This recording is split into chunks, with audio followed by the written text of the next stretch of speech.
ही कथा साधारणपणे 1995च्या दरम्यानची आहे. तो काळ असा होता की प्रत्येकाच्या घरी टीव्ही नसे. क्वचितच, म्हणजे अगदी हाताच्या बोटावर मोजण्याइतपत पूर्ण गावात लोकांकडे घरात टीव्ही असे. ह्याला एकच पर्याय होता. टीव्हीवरील कुठलाही कार्यक्रम पाहायचा म्हटले तर ग्रामपंचायत समोर असणारी सार्वजनिक टीव्ही हा एकमेव पर्याय होता. गण्या आणि चंदू ही दोघं सख्खे चुलत भाऊ, पण या नात्यापलीकडेही त्यांचे एक नाते होते, ते म्हणजे मैत्रीचे. दोघेही एकाच वयाचे आणि खरी गंमत म्हणजे दोघेही एकाच वर्गात इयत्ता 9वीला होते. एकदम घट्ट मैत्री. दोघे शेतातही आणि शाळेतही सोबत जात, तसेच नेहमी सोबत राहत होते. रात्रीचे जेवण उरकून गण्या आणि चंदू वस्तीवरील गणपतीच्या मंदिराच्या मोकळ्या पडवीत झोपण्यासाठी निघाले. रात्रीचे जेवण उरकून गण्या आणि चंदू वस्तीवरील गणपतीच्या मंदिराच्या मोकळ्या पडवीत झोपण्यासाठी निघाले असताना चंदू पुढे आणि गण्या मागे आपल्या काखेत अंथरूण आणि पांघरून घेण्यासाठी गोधडी घेऊन निघाले होते. तेव्हा टीव्हीवरील एकमेव चॅनल म्हणजे दूरदर्शन. ह्या चॅनलवर दर शुक्रवारी आणि शनिवारी रात्री 9:30 वाजता हिंदी चित्रपट असे. गण्याला माहीत होते उद्या शुक्रवार आहे, तसेच रात्री दूरदर्शनवर हिंदी पिक्चर असलं आणि मग शनिवारी सकाळी सगळी गावातील पोरं शाळेत आल्यावर पिक्चरबद्दलच चर्चा करतील, एकमेकांना पिक्चरमधील फायटिंग करून दाखवतील.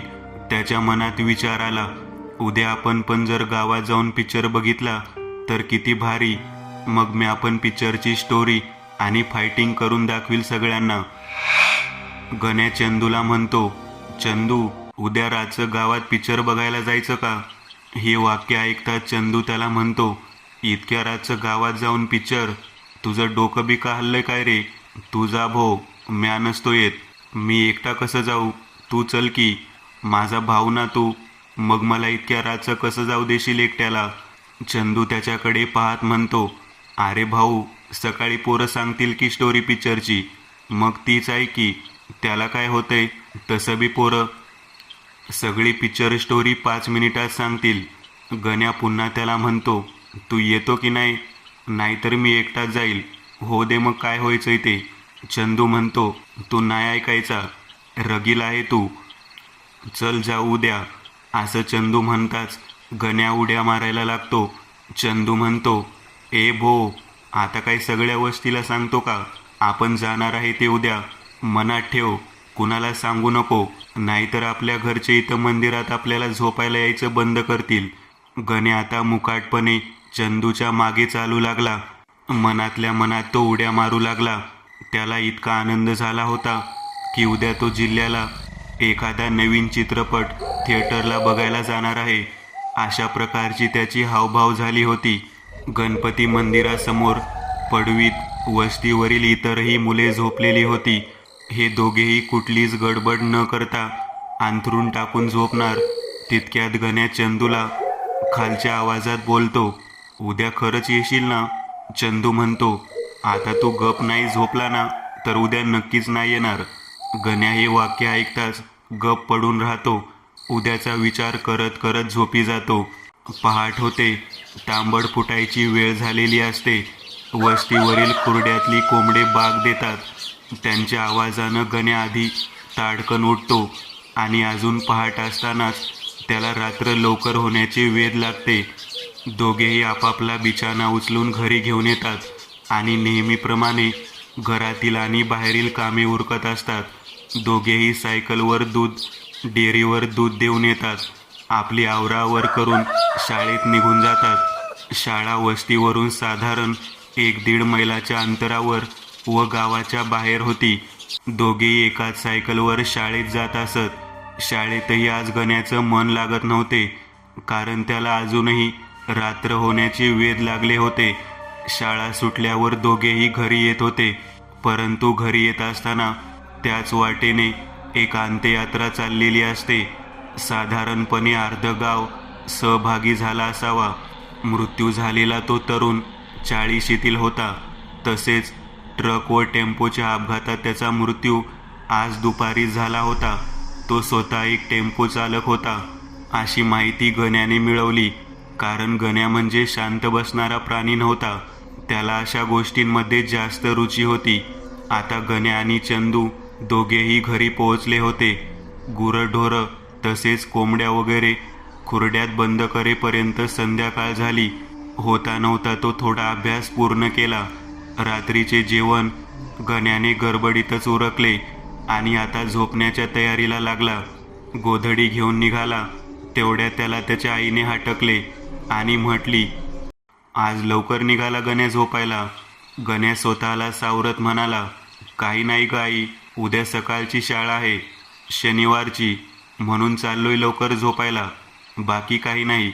असं म्हणत गण्या मागे न बघता, चंदू चल लवकर, असं म्हणत पुढे निघून गेला. दोघेही आता मंदिरातील पडवीत झोपले. साधारणपणे रात्रीचे 8:30 वाजले असावेत. गण्या आणि चंदू दोघेही जागीच होते. गण्या बाकीचे मुलं झोपले की नाही याचा कानोसा घेतला. सगळे झोपले याची खात्री पटल्यावर गण्या आणि चंदू आवाज न करता गावाच्या दिशेने पिक्चर पाहण्यासाठी पायी निघाले. वस्ती ते गाव तसे साधारण 1 ते 1.5 मैल अंतर. परंतु दिवस असताना सायकलवर जाण्यास काहीच वाटत नसे. पण आज ही दोघं पायी आणि त्यात अंधार आणि मोकळा आकाश त्यांच्या जोडीला होता. असाच प्रवास त्या दोघांनी मागील वर्षी केला होता. त्यावेळी संपूर्ण वस्ती गावच्या जत्रेतील तमाशा पाहण्यासाठी गेली होती. पण आज फक्त आणि फक्त ही दोघंच होती. दिवस असताना ह्या रस्त्याने जास्त प्रमाणात बैलगाडी जात असे. एखादं वाहन क्वचित येत असे. हा पूर्णपणे कच्चा रस्ता होता. दोघे आता गावच्या दिशेने निघाले. आता हळूहळू त्यांनी त्यांची वस्ती खूप मागे सोडली होती. वस्तीवरील खांबावर असणारा दिवा आता धुरकट दिसत होता. इतक्या लांब आता दोघेही पोहोचले होते. हा रस्ता त्यांचा दररोजचा रहदारीचा होता. पण प्रवास दिवसा होत होता. आज प्रवास हा रात्रीचा होता. त्यामुळे ओळखीचा आणि तोंडपाठ असणारा रस्ता आज अनोळखी झाला होता. चंदू थोडा भित्रा होता. त्यामुळे तो रस्त्याच्या बाजूला असणाऱ्या झुडपातून थोडा जरी आवाज आला तरी दचकत असे. चंदू चालता चालता म्हटला, नाना. गण्याचे वडील. नानाला जर कळलं आपण गावात रातचं पिक्चर पाहायला गेलतो मग र. चंदू त्याच्याकडे पाहत म्हटला, माझं म्हातारं. मी त्याला जिथं दिसणार मग तिथंच मला मुतुस्तवर मारन. त्यावर चंदू म्हटला, मला काही नाही करणार ना. अरे भो, मग काय, तुझी आरती उतरवणार काय? तुला बी सुट्टी नाही, तुला बी मग मुतुस्तवर. चंदू गण्याच्या जवळ जाऊन म्हटला, गण्या ऐक ना भावा, आपण एखाद्या सुट्टीच्या दिवशी तालुक्याला जाऊन पिक्चर बघू की.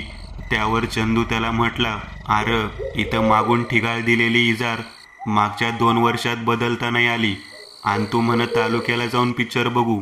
आपलं नशीब इतकं भारी नाही लका की आपण तालुक्याला काय पण आपल्या घरात पण भविष्यात टीव्ही नाही बघू शकत.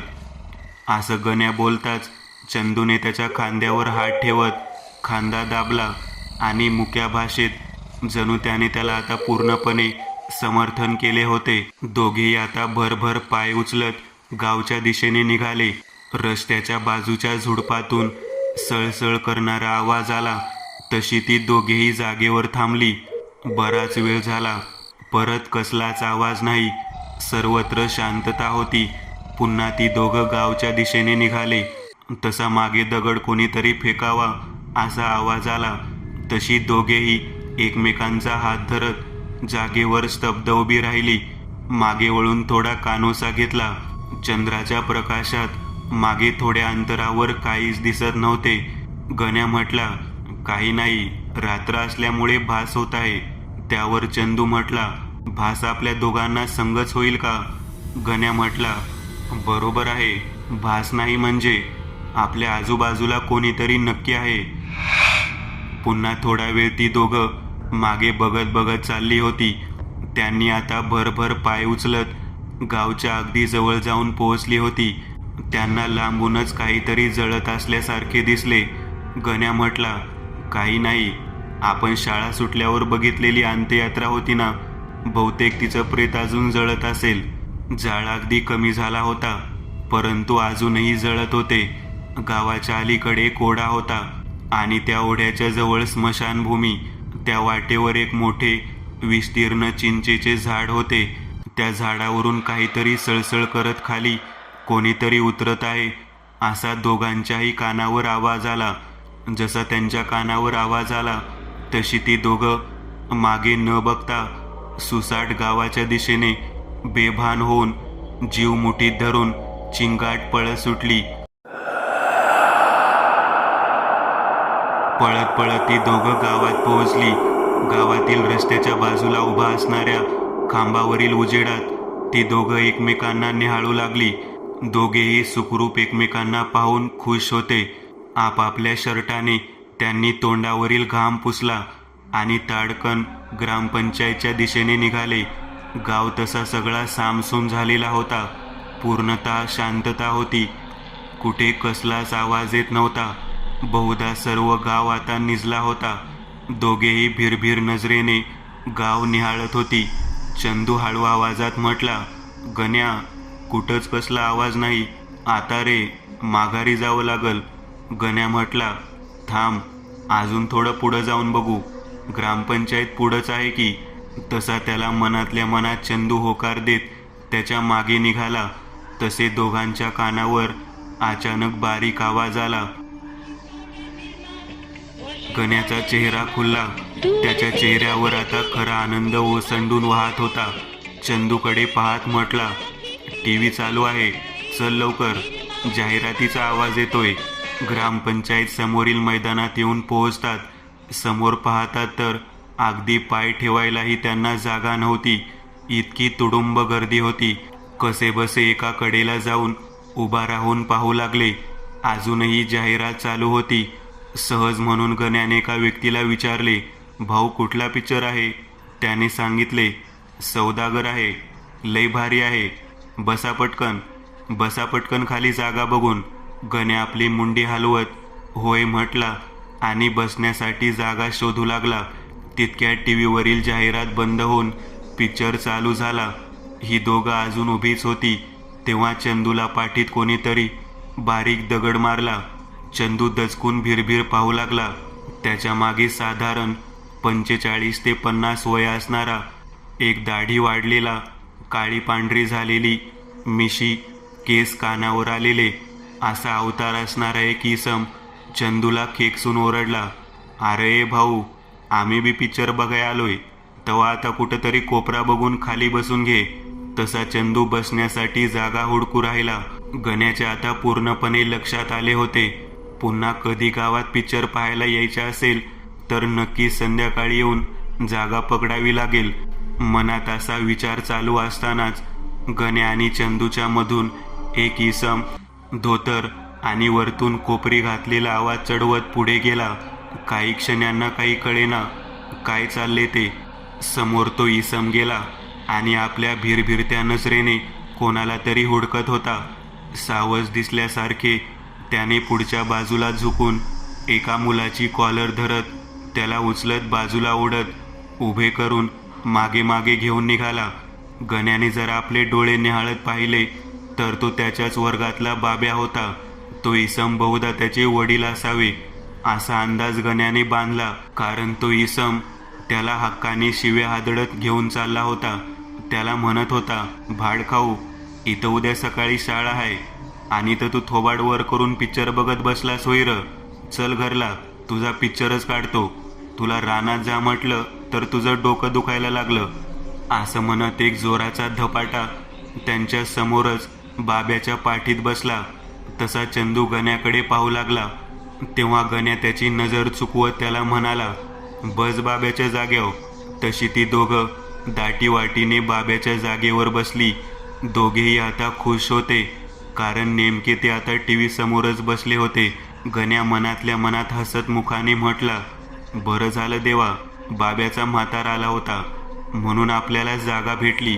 दोघेही व सारा गाव आता पिक्चर पाहण्यात मग्न झाला होता. काही वेळानंतर जाहिरात लागली की सगळेजण आपापल्यात झालेल्या पिक्चरची चर्चा करत आणि पुढे होणाऱ्या पिक्चरची उर्वरित भागाचा अंदाज बांधत असत. तर कोणी कोणी लघवीला म्हणून उठून जात व पुन्हा येऊन बसत, तर कोणी कोणाला तंबाखू मागत असत. असं सर्व पिक्चर चालू असताना प्रकार चालू होते. पिक्चरमध्ये जर हिरोने एखादा डायलॉग मारला तर सगळेजण शिट्ट्यावर शिट्ट्या मारत. त्यांचं पाहून आता चंदू पण शिट्ट्या मारायला लागला. तसा गण्या त्याच्याकडे पाहून म्हटला, तू तर येत नव्हता ना भाऊ, मग आता शिट्ट्या? त्यावर चंदू त्याला एक स्मित हास्य करत म्हटला, पुढं बघ पुढं. त्या दोघांच्याही आता पूर्णपणे लक्षात आले होते की हा पिक्चर पूर्णपणे मैत्रीवर आहे. त्यामुळे दोघेही खूप मन लावून पिक्चर पाहू लागली. जरा जास्तच आवडीने ती दोघं आता पिक्चर पाहण्यात पूर्णपणे मग्न झाली होती. असं चालू असताना काही वेळानंतर पिक्चर समाप्त होतो. तशी ती दोघं त्या पिक्चरमधील मैत्रीतून बाहेर येतात. आतापर्यंत त्यांना काही वाटले नव्हते, पण आता इतक्या अंधाऱ्या रात्री परतीचा प्रवास त्यांना भयानक वाटू लागला.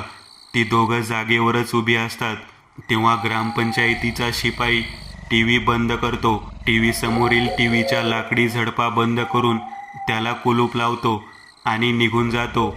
हळूहळू सर्वजण निघून जातात आणि राहतात ते फक्त हे दोघंच. आता ही दोघं परतीच्या प्रवासाला निघतात. दोघेही आता गावातून बाहेर पडले होते. प्रकाशातला रस्ता सोडून अंधारातला रस्ता पकडला होता. म्हणावा तितकासा अंधार नव्हता. साधारण 30 ते 40 फुटापर्यंत दिसू शकत होते. स्पष्ट नाही, पण अंदाज येऊ शकत होता. गावाच्या बाजूने जाणारा ओढा आता पार करणार होते. ओढ्यावर असणाऱ्या पुलावरनं दोघेही जात असताना त्यांच्या मागून एक दगड येऊन पडला. तो दगड दोघांनाही लागला नव्हता, परंतु अशा अचानक पडलेल्या दगडामुळे दोघेही भांबावून गेले होते.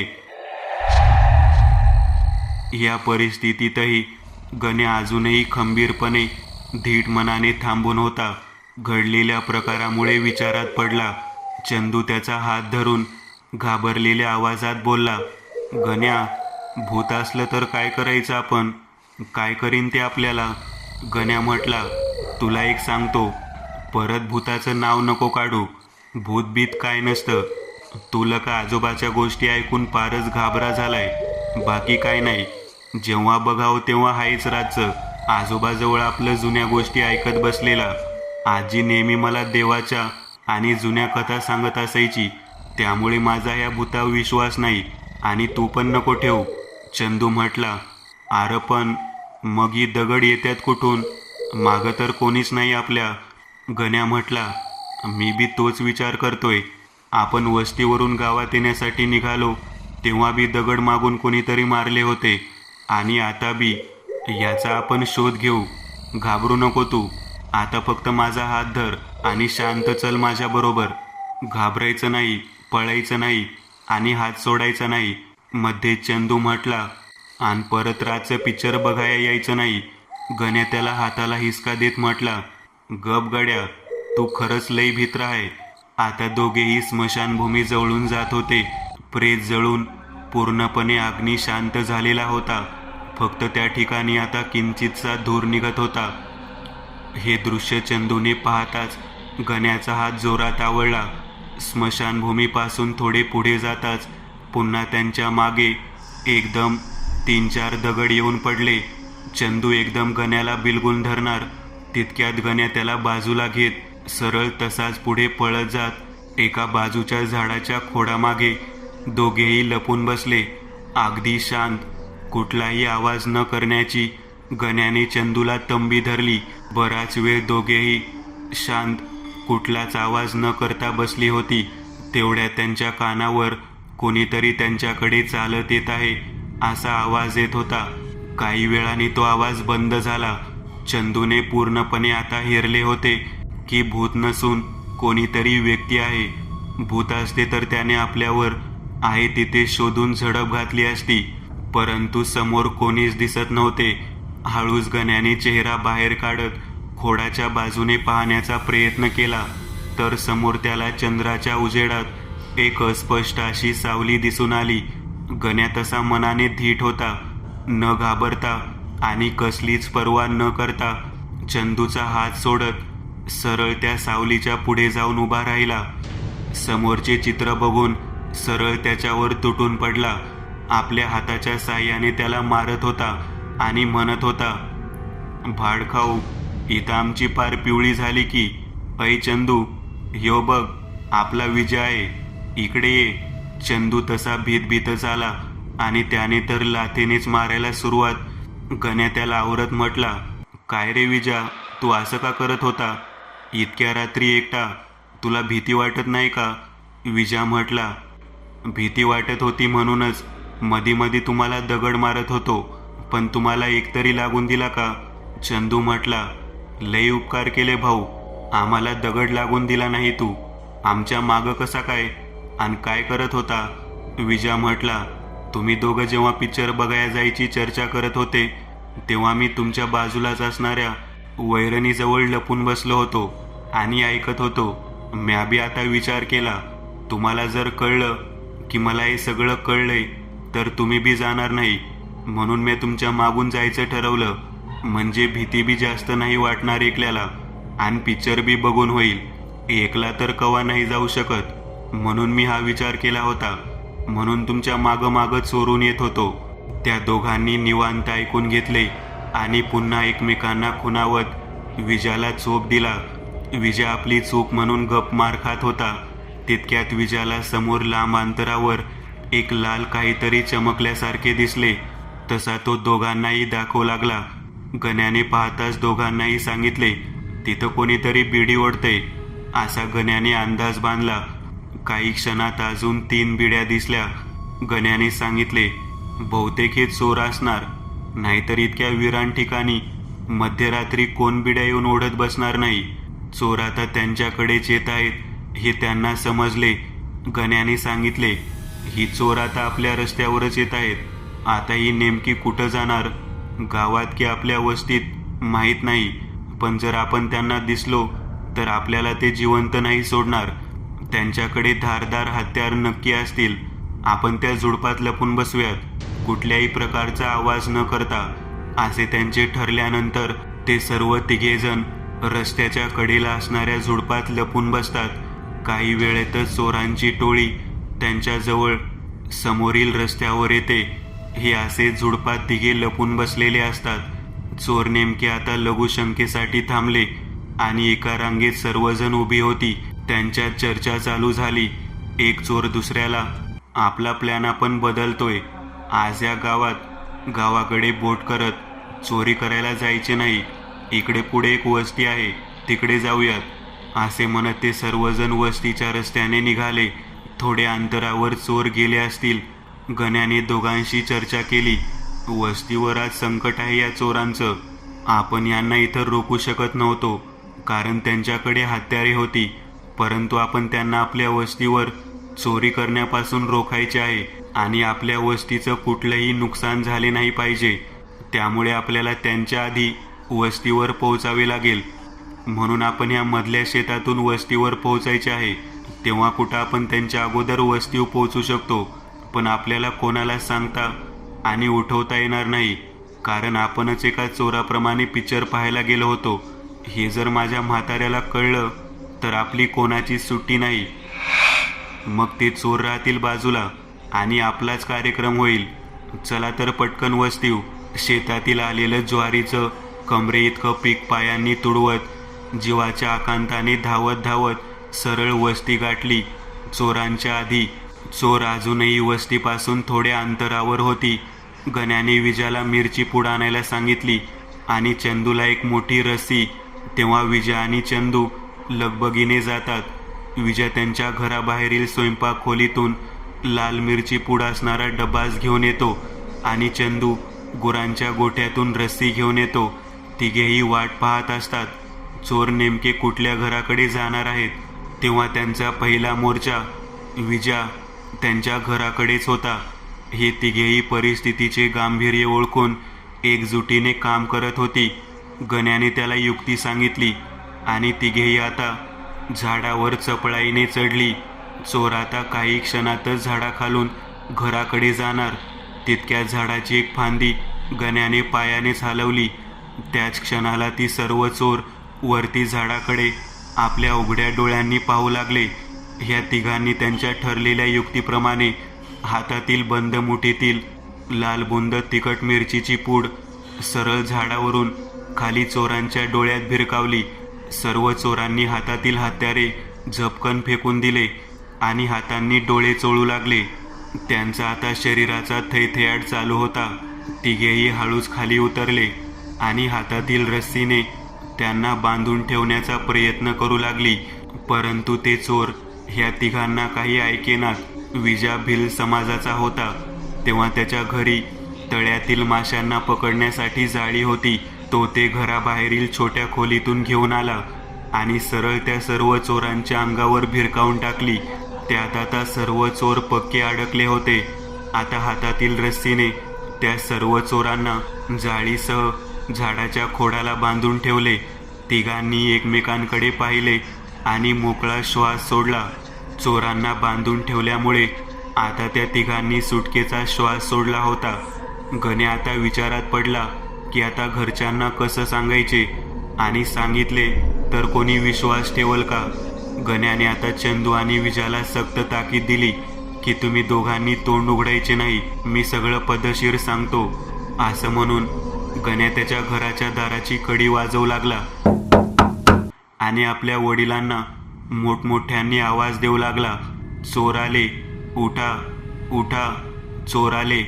असं आता तिघे पण वस्तीवरील सर्वांचे दार वाजवू लागले. मोठमोठ्याने चोर आले, उठा असे म्हणत होते. आता सगळी वस्ती जागी झाली आणि सर्व पुरुष मंडळी जमा झाली. तसे गण्या त्या सर्वांना घेऊन चोर बांधून ठेवलेल्या झाडाजवळ घेऊन गेला. सर्वांनी झाडाजवळचे दृश्य पाहिले आणि अवाक झाली. गण्याच्या वडिलांनी गण्याला विचारले, काय रे, काय प्रकार आहे हा नेमका. गण्याने आता सांगायला सुरुवात केली, आम्ही सर्वजण झोपलो होतो. मला लघुशंकेसाठी उठावे लागले आणि नेहमीप्रमाणे आवरून पुन्हा झोपायलाच लागलो. तेवढ्यात मला समोरून काहीतरी चमकल्यासारखी गोष्ट दिसली. त्यामुळे मी निरखून पाहू लागलो तर 3-4 जण आपल्या वस्तीकडे बिड्या उडत येत असताना दिसली.